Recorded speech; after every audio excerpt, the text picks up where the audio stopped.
Hey, good morning, engineering students. I wanted to show you or refresh your memory about logging into Inkling for Project Lead the Way, especially now that we are getting into the more in-depth components of our prototype development.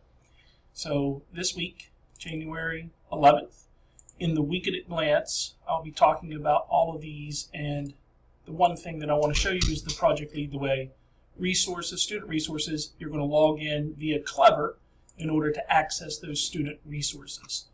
So for you all, I'll go to my teacher, you'll go to your student site, but when you get there, you're going to select Clever. Once Clever comes up, you should have saved the Project Lead the Way.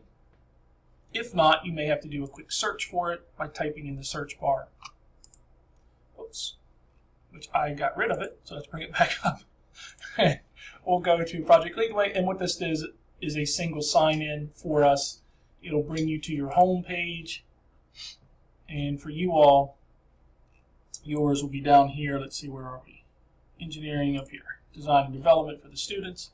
And when you get to the home page of Project Lead the Way, on the left side browser bar, they call this the tree, but on the general tree, you're going to go to General Student Resources.